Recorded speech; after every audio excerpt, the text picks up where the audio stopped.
Uh, Welcome, everyone. Good afternoon. Thank you for joining us at the AGRI Local Tots Cost Share Program Info Session. My name is Nora Shields Cutler. I work for the Institute for Agriculture and Trade Policy, primarily on supporting farm to school and farm to early care efforts in the state of Minnesota. And I'm so excited that both Kate and Emily agreed to provide this information session to make sure that you can get all the information you would ever want about the new opportunity about local tots. So I am going to pass it to Kate to introduce herself. Thanks, Nora. Hi, everyone. My name is Kate Siebold, and I work at the Minnesota Department of Agriculture in our Ag Marketing and Development Division, and I am our agency's Farm to Institution Coordinator. So I work a lot on farm to school and farm to early care, and get to work alongside my colleague Emily Mayer, who administers the local Tots Cost Share program. So I will pass it to you, Emily. Thanks, Kate. Hi, everyone. Emily Mayer here. I also work at the Minnesota Department of Agriculture. I manage the division's farm to school and early care grants. So we're going to be talking a little bit more in depth about the local Tots Cost Share, but we also have a few other farm to school grant programs that we offer as well. But we can go ahead and get started. So our agenda for today, just kind of a high-level overview. We're going to be talking about the farm to school and early care grant programs that we offer. We're going to focus specifically on the fiscal year 2025 local Tots Cost Share program. This is a brand new program to the division and the agency. So we're super excited to be able to be offering this. We'll kind of go into the weeds a little bit, talk about the eligible expenses, what you can purchase with these funds, where you can be buying products from, how you can apply for these funds, and then also the reimbursement process, so how you can get reimbursed for the great items that you're purchasing. Then we'll also talk about our past grantees and hear some of their success stories, and then at the very end have some time for Q&A. So if you have questions throughout, feel free to put them in the chat, and we'll do our best to answer them at the end of the call. But if we run out of time, we'll send out answers afterwards. So. All right, so the farm to school and early care programs, the intent of these programs is to increase the amount of Minnesota grown and raised foods that are used in school and early care nutrition programs. And to also expand market opportunities for Minnesota farmers. So we like to think of it as a win-win-win for kids, for farmers, and for Minnesota as a whole. So that we have separate programs. We have a grant program, which is open to K-12 schools and school districts and early care centers, so early childhood education centers. Those grant opportunities are the First Bite grant, which is for people who are brand new to farm to school. We have the full trade grant opportunity for people who have some prior farm to school experience. Those two grant programs also have the option of an equipment grant as well. And that's to help purchase equipment that will be used in farm to school programs. And then we also have brand new, like I mentioned earlier, for family child care providers is the local Tots Cost Share. And this is a reimbursement program for family daycare providers to purchase Minnesota grown and raised food items.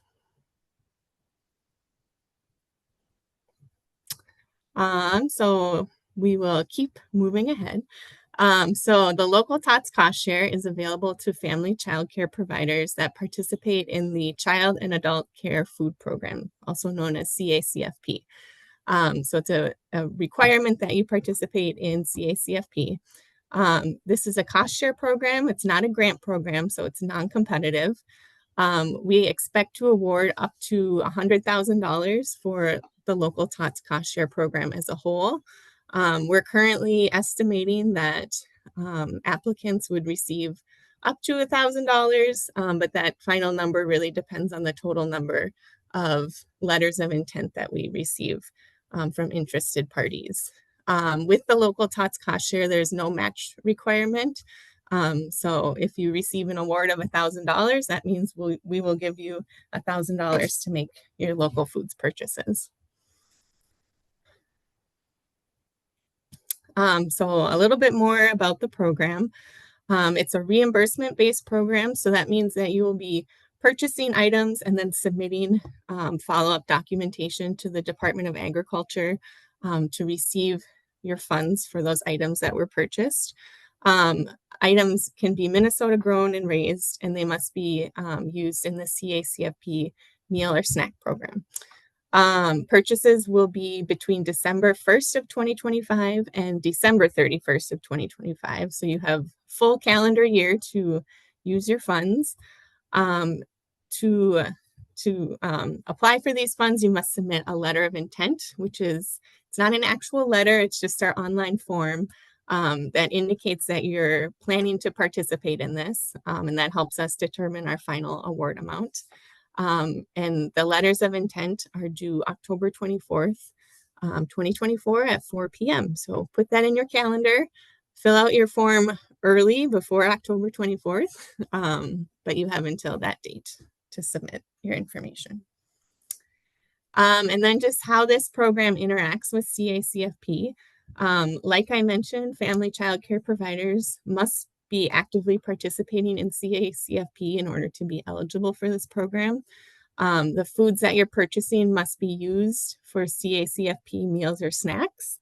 And the cost share does not impact your CACFP reimbursement. So it's specific to the individual food items that you're purchasing, not your meals or snacks that you're serving, and that reimbursement that's affiliated with that connection. So if you have further questions about that, it's a little confusing. We can touch on that at the very end. And also just keep in mind that you must adhere to federal and state purchasing guidelines for CACFP. This program, the local Tots cost share program is offered through the Minnesota Department of Agriculture. And then you also have the relationship with your CACFP sponsor. And those are two separate entities. So something to keep in mind. And I will pass it over to Kate to talk more about what you can purchase. Thanks, Emily. So yeah, we wanted to spend a little bit of time just digging into what are the specific foods that this cost share will reimburse you for.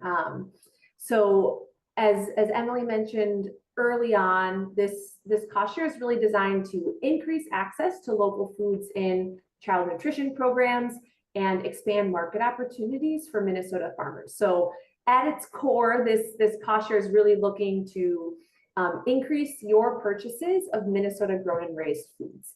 But we'll dig into what that means. So as we've already mentioned, we will only reimburse for foods that you are purchasing and using as part of CACFP meals or snacks. So that includes your reimbursable breakfasts, lunches, and snacks. And any food that you're purchasing outside of those CACFP meals or snacks would not be eligible for reimbursement through this cost share. And then when we talk about Minnesota grown or raised foods, we're referring to whole or unprocessed foods or minimally processed foods that are at least 80% grown or raised in Minnesota. We'll talk about what exactly we mean by unprocessed or minimally processed on the next slide, but it also includes processed foods with a primary ingredient excluding water that is at least 80% grown or raised in Minnesota. So let's talk about what that means. So unprocessed or minimally processed foods are really like agricultural products that kind of contain their inherent character still. So you can think fruits and vegetables. These could be raw fruits or vegetables that you're buying whole. It could be pre-sliced or diced vegetables. So let's say like pre-cut watermelon or apple slices. It could also be frozen fruits or vegetables. Again, the key is that it just would need to be fruits or vegetables that are grown or raised in Minnesota. Herbs would qualify, meat, fish, or poultry. And this could be, you could think ground meat or different cuts, frozen or raw. Dairy products excluding fluid milk. So this would include cheese, sour cream, butter, yogurt. Eggs are eligible, beans or legumes, as well as grains. So wild rice or oats, items like that, and maple syrup and honey. So again, those would be considered unprocessed or minimally processed foods. And oops, just going back a slide, the key number here is, again, it needs to be at least 80% Minnesota grown or raised. Likely, if you're buying from a farm, it would be 100% Minnesota grown or raised, which is great. But if you were buying from someone that was aggregating or bringing together product from multiple farms, at least 80% of the product would need to be grown or raised in Minnesota. Then processed foods are typically items that are, made using multiple ingredients. And so here we're looking for the processed food items to contain a primary ingredient that is at least 80% Minnesota grown or raised. So some examples of processed foods would include hot dogs, tofu, bread, tortillas, pre-made smoothies, granola, and salsa. For salsa, as an example, the primary ingredient would be tomatoes. And so if the salsa is made using Minnesota grown tomatoes, it would qualify. You may find that the MDA will require some documentation from you for processed foods to confirm that the processed food you purchased meets this requirement of having a primary ingredient that's at least 80% Minnesota grown or raised. And so that documentation would just be a letter from the food maker certifying that, yes, it meets the requirements of this cost share program. So, depending on the circumstances, if you're purchasing processed foods, you could always reach out to the MDA in advance to clarify, this product, if I'm able to get the required letter, will this qualify? And we can give you that confirmation up front, or you can submit it with your reimbursement. But just note that we will require that documentation for the processed items to ensure that they're meeting the cost share requirements. When we talk about Minnesota grown and raised, I think it's important to really think about that it's really getting at that original agricultural product and not necessarily the finished product that you're buying. So the definition of Minnesota grown or raised foods, as I mentioned, are food items that are at least 80% produced in Minnesota. And so produced would mean grown, raised, or harvested in the state. So it's important to keep in mind that there are many companies or manufacturers or food makers in our state that sell foods that don't necessarily qualify as Minnesota grown or raised, even though they're made in our state, because they may be using items that are coming from out of state. So an example would be a butcher shop in your community may be, butchering and processing meat in your own town, but they may be buying meat that's coming from out of state, from a bordering state, for instance. Or it could be cheese that is being made in Minnesota, but it's being made with dairy or milk that's coming from other states. So it's kind of a key distinction that we're really looking for the food that you're buying to be either a Minnesota grown or raised agricultural product in itself, or being made with that Minnesota grown or raised agricultural product. So cost share participants will be responsible for confirming that those foods are grown or raised in Minnesota. And then just a review of some examples of ineligible expenses. Fluid milk is not an eligible expense for this cost share. Produce that's grown in your own garden, if you have one, would not be reimbursable. Similarly, purchasing produce grown by a school or a college or university in your community would not be an eligible expense. We can't reimburse for any items that are grown or produced in a state other than Minnesota. and we can't reimburse for any foods that are used for a meal or snack outside of CACFP. Again, food products that, even if they're made in Minnesota but do not contain a primary ingredient grown or raised in Minnesota would not be eligible. We also can't reimburse for seeds or starter plants or other garden equipment, nor can we reimburse for food preparation equipment or supplies. So for instance, cutting boards or knives would not be an eligible expense. And we also can't reimburse for staff time spent purchasing foods, preparing them, or doing any planning around the cost share program.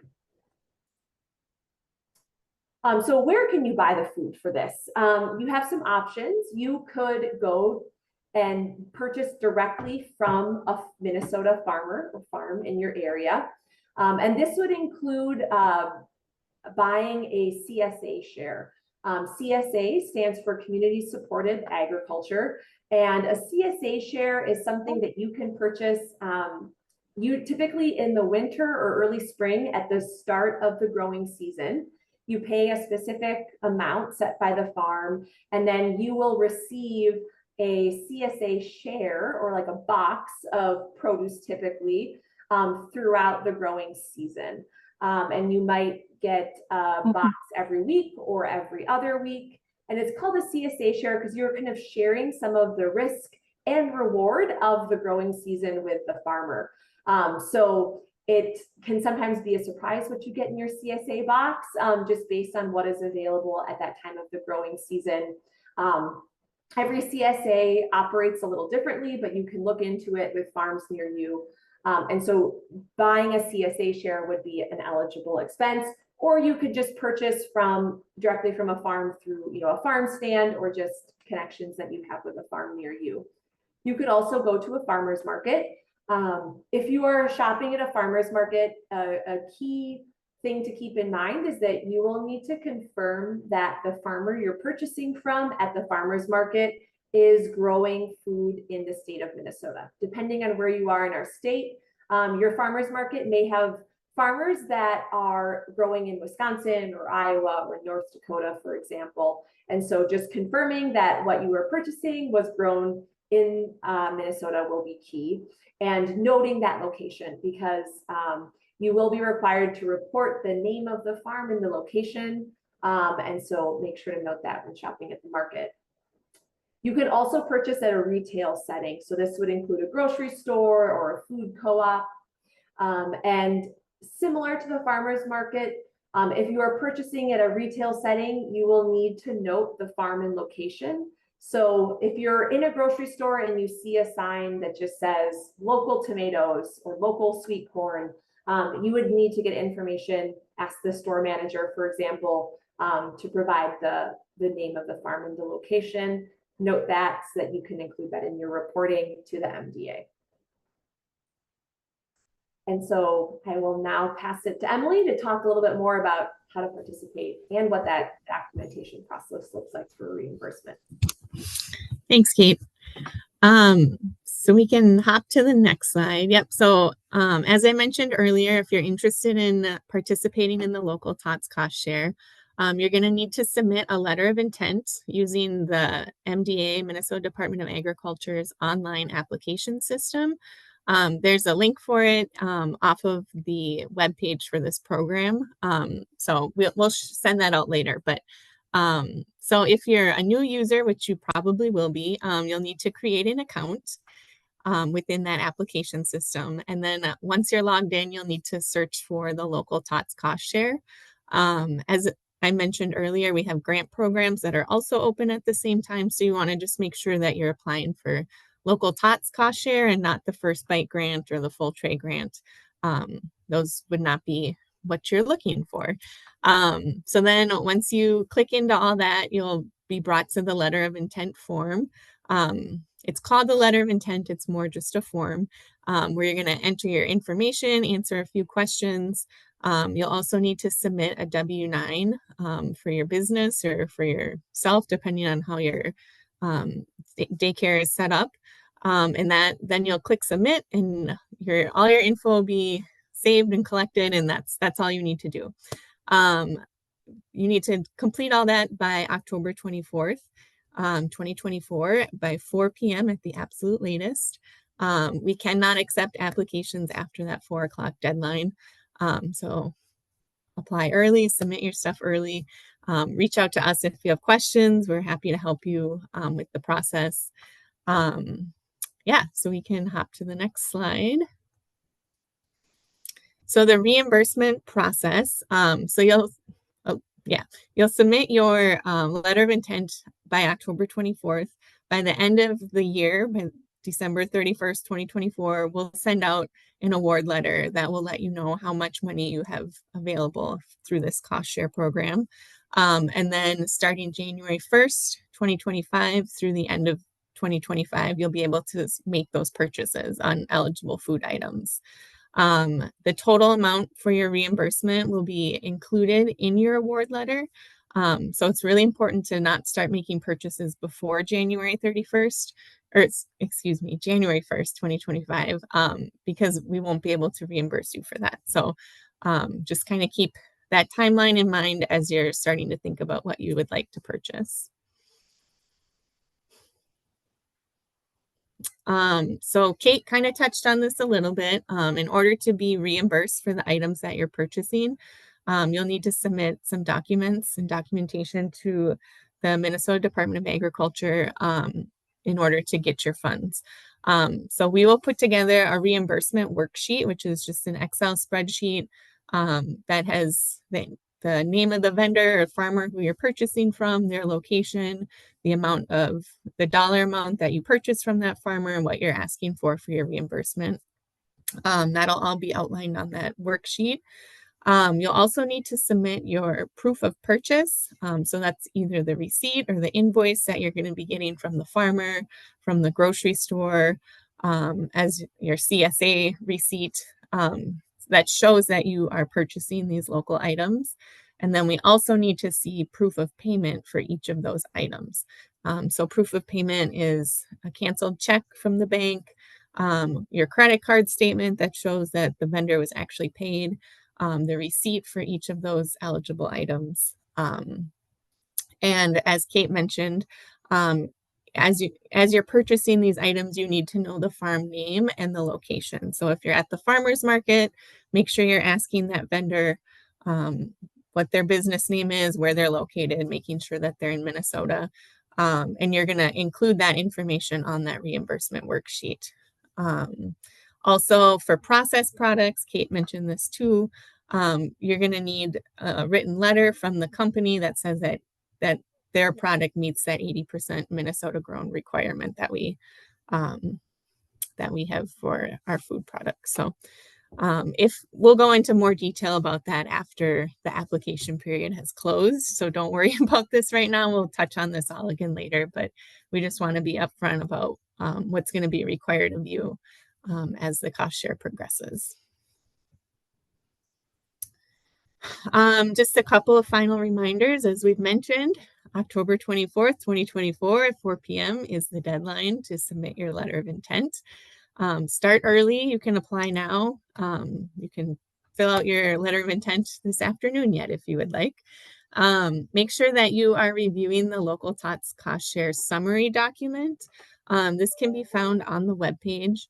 And that just sort of goes in depth about all the requirements of the cost share. It also has a preview of the questions that are included on the letter of intent.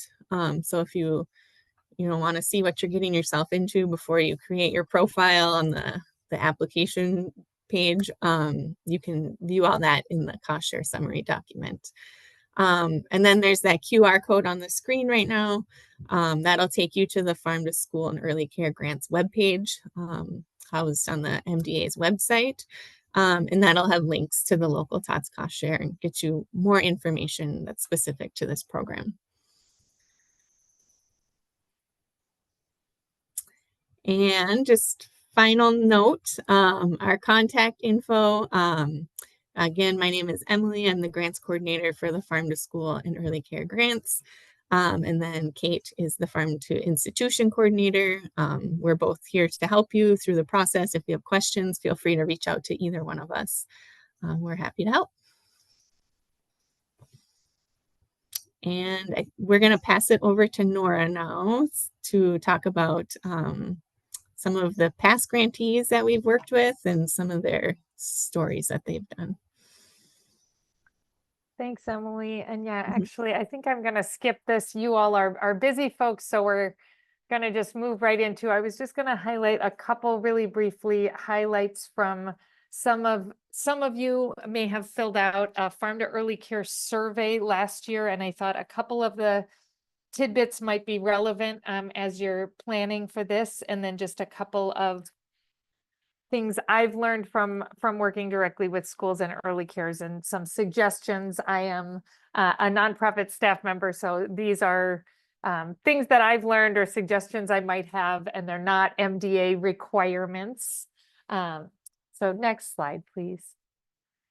So we did this survey in 2023. We got about 300 responses from early care providers around the state, both centers and home-based. So I wanted to highlight, as I know from some faces on this webinar, the majority of providers, both centers and home-based, were doing some amount of local purchasing. 87% of respondents had purchased local food for meals or snacks. That looks a lot of different ways, but I'm really excited about this opportunity because I think it can be some tangible support to expand things that in many cases, sites are already doing. So next slide, please. So I just put this slide in because, as Kate mentioned, there are many different ways you could be purchasing this food. Some of these in a home-based setting don't make as much sense. And all of these are not your own garden or your own setting. If you is not an eligible place to source these from, as they mentioned, but farmers markets and grocery stores, those second through fourth from the top, second through fifth, really, with the community supported agriculture, all would be really relevant places that you could look if you haven't purchased before. Your local farmers market, even if you didn't end up purchasing at the farmers market, could be a great way to just know what local farms might exist and verify. You could know where they are and where they're at and what they might have available, and then build a relationship with a grower potentially that way. We certainly have some early care providers who've done that. Next slide, please. And then I just wanted to highlight this one of all of the different ways. I think I certainly first think of fruits and vegetables as when I think of farm to early care, but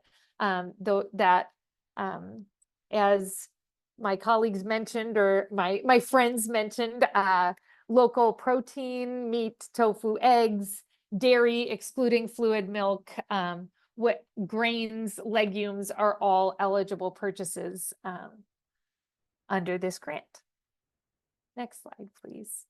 So just a couple of, I've already sort of touched on this, but I just had a couple of things that I thought might be things you might want to consider. And so the first is just the cost. I think it could be appealing. I know from the grant information, they indicate a maximum of $1,000. And I know it can be appealing to just put in the maximum amount, but I think I would encourage folks to just do a little bit of digging around and figuring out what might be reasonable. So as Kate mentioned, a CSA, if you look around, we can sure help get you found of what might exist in terms of, in the Minnesota Grown website, or different ways to find who might be in your local area. And then, for instance, if they have a community supported agriculture box, figuring out how much does that box cost and putting in that amount, or thinking about what does it practically look like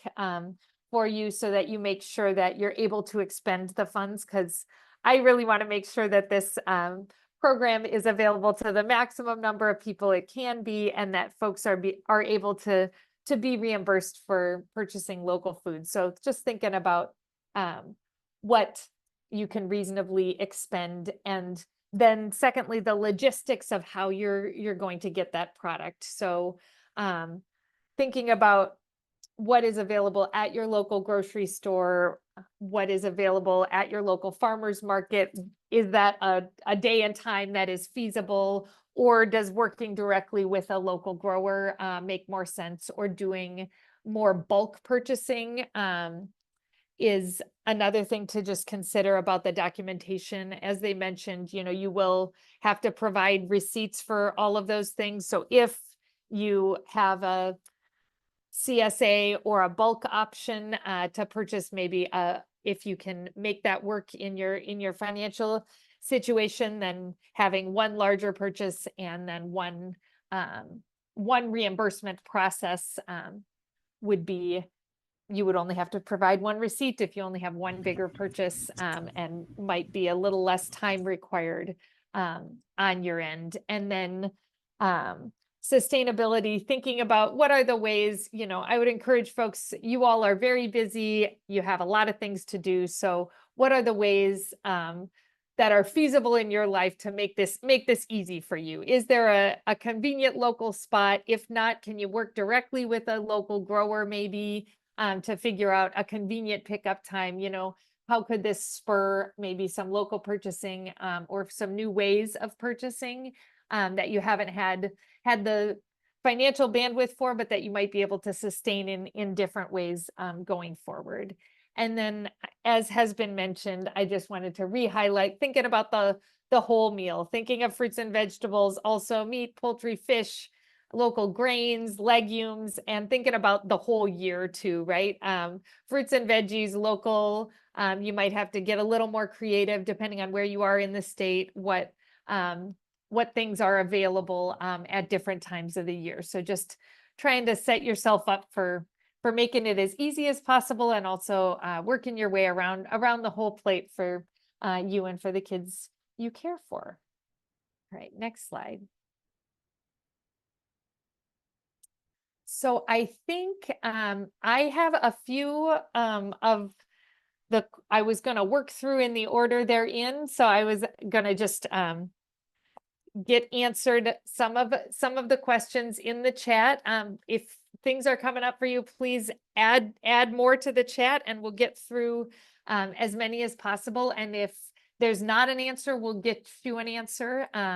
So the first question I have is from Sandy. Does the honey need to be not raw?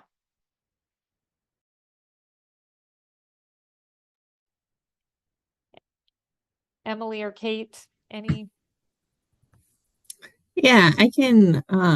So from the Minnesota Department of Agriculture's perspective, there is no requirement about the honey being raw or not raw.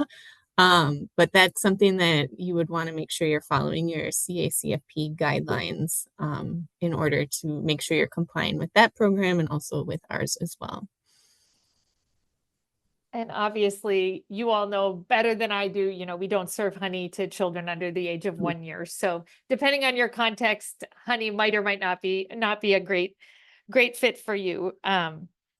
So the next question is from Amanda. How do we submit proof that there is a Minnesota grown item as the first ingredient listed?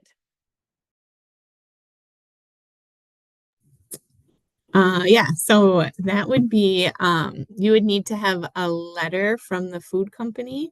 So it could, you can just send them an email and ask that they can attest to the fact that their primary ingredient is Minnesota grown or raised.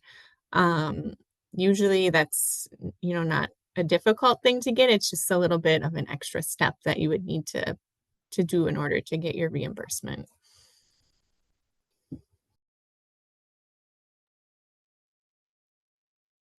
Okay, so the next one I was going to ask was, are family child care providers who join the food program between now and October 24th eligible? That's a good question. Yes, they would be eligible. So long as at the time of the award letter, that the award letter goes out, they would be enrolled and active in the CACFP program. So if there are people who aren't currently enrolled who are interested in starting that program, they can go ahead and follow all those rules and guidelines in order to do that. So then there are a few questions about meat specifically, just verifying that, purchasing 50 pounds of hamburger from a local farmer and then being reimbursed would be possible. And then, or getting a cow or pig from a local farmer would be possible. And then part B of that question would be, would processing be covered for purchasing a local pig, cow, etc.? Yeah. So long as the beef, the cow, the pig is being used in this a CACFP meal or snack, those would be great items to purchase and use your funds for. Processing would also be covered under this grant or this cost share. So if you buy that whole pig and you purchase the pig from the farmer and then do the processing with your local butcher, those expenses would be covered as well.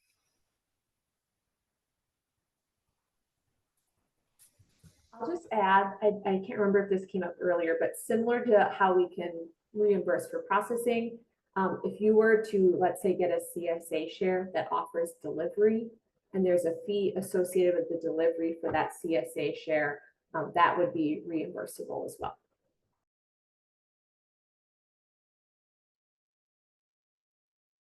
Okay, so next we've got, are we able to buy foods in season and then freeze for later in the year? For example, buying raspberries in June and July, but freezing some to then be used in October or November. Yes, that's a great way to extend the season and make use of your produce or whatever you're buying throughout the whole year, which is key with farm to school.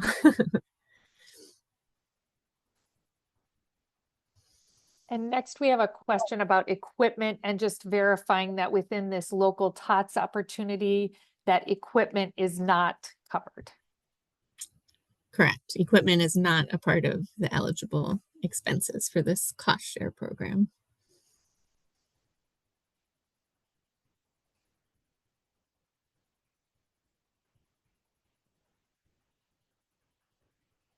Okay, so I think we've got then the last one I have right now, they're coming in, is just, what if half of a pig is for childcare meals and half is for our own family? Could you just get reimbursed for half? Yep. Yeah, you can, as you submit your reimbursement worksheet, you can just put the amount that you are seeking reimbursement for. So if that's just half of the total cost, then you can just put a note in there that just sort of explains what's going on. So as we're processing your reimbursement, we can kind of track where you're at. So. Okay, so the next one is, does it need to be processed at certain meat markets? So for the actual cost share program, we are looking for you to provide documentation on the source, the farm and location where it's coming from. So MDA is not setting any specific requirements around where it's being processed. But as Emily mentioned earlier, you are still required to follow CACFP requirements. And so CACFP, as a federal child nutrition program, comes with requirements around, for example, where meats are processed. So you would still need to adhere to CACFP rules and guidelines, while also ensuring that it's Minnesota grown or raised for the purpose of this cost share program. Thanks, Kate. So I think this might be a great general question that might be relevant for a lot. Are we submitting purchases as made or once a year? Is there sort of a regulation about when they can submit for reimbursement, number of times, timing of that? There isn't like a schedule that you need to submit your reimbursements on, so you can submit them as needed. So it could be after you purchase your CSA share, you seek reimbursement for that, and then you purchase local apples in the fall, you could seek reimbursement at that time. We ask that you don't, for every little expense that you make, don't submit every single time you're making a purchase, kind of bundle them together. But you can do multiple reimbursement requests throughout the year.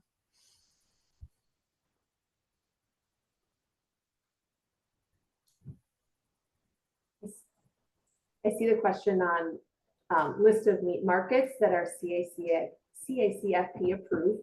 So again, I do not administer CACFP programs, so I don't know all the details. My understanding is that CACFP requires products to be processed in a USDA or Minnesota equal to inspected facility. So I can mention that the USDA does maintain a map online of USDA inspected facilities in our state, and the MDA maintains a list of Minnesota equal to inspected facilities. So those are two resources that you could look at for processing needs. And I'll also just put a plug in for, I know Nora runs a call with in-home providers. And then we also have the Farm to School and Early Care Technical Assistance office hours that happen once a month. We just had September's yesterday, so it's the second Wednesday of the month. And those are great spaces for coming with questions around things like, you know, yeah, what meat markets or processors would meet the requirements. And, you know, certainly I can be a resource at the MDA. And I'll also mention Jamie Anderson at Minnesota Department of Education is a great resource as well. And Nora can also connect you with folks, but definitely feel free to reach out if you have specific questions around that as you're getting into the cost share program.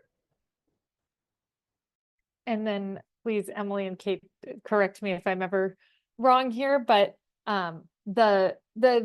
your sponsoring organization and who you work with for CACFP is going to be the best person to talk with about, you know, what are eligible expenses within CACFP.